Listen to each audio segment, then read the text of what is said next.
The industrial empire that promises power through relentless production is not merely a backdrop for historical ambition, but a profound crucible demanding you confront the human cost embedded in every bolt of silk and steel beam. And true sovereignty requires not ascending through ruthless accumulation, but integrating the wake of ancestral labor until leadership becomes an act of radical stewardship rather than extractive domination.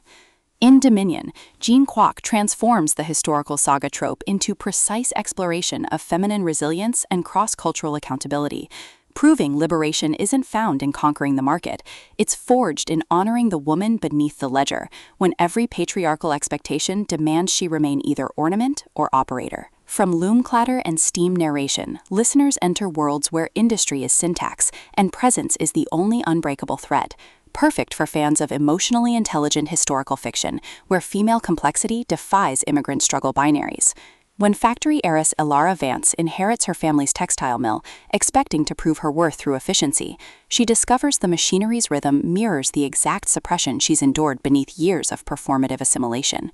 And foreman Julian Thorne's quiet refusal to enforce traditional hierarchies creates space for connection defying class and cultural boundaries.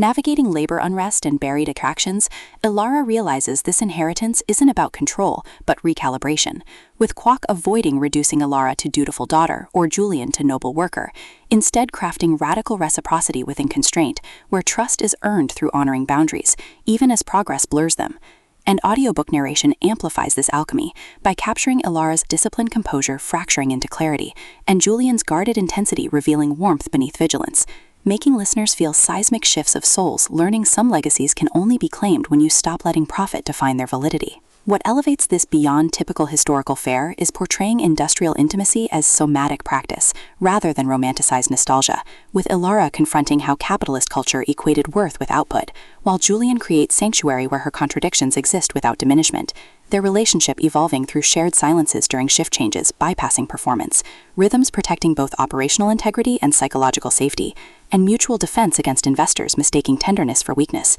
supported by fellow workers encoding suppressed grief, elders carrying intergenerational weight, and the mill itself absorbing decades of unspoken bargains, reinforcing that in extraction-based systems, tenderness toward process is technique, and presence is sustainable resource, with production quotas mirroring emotional attunement, and union negotiations becoming metaphors for earned trust. For audiobook listeners, this production is immersive descent into sacred reclamation, with narrators embodying Elara and Julian with remarkable distinction, sound design anchoring existential stakes through distant factory whistles, rain against brick walls, and hushed breath syncing with moments of clarity, pacing mirroring industrial cadence from deliberate reflection to surging awakenings, ultimately redefining historical saga by centering female epistemology within industrial frameworks, and affirming that sometimes the most powerful act is choosing to lead with humanity, honoring whole self even in landscapes shaped by exploitation.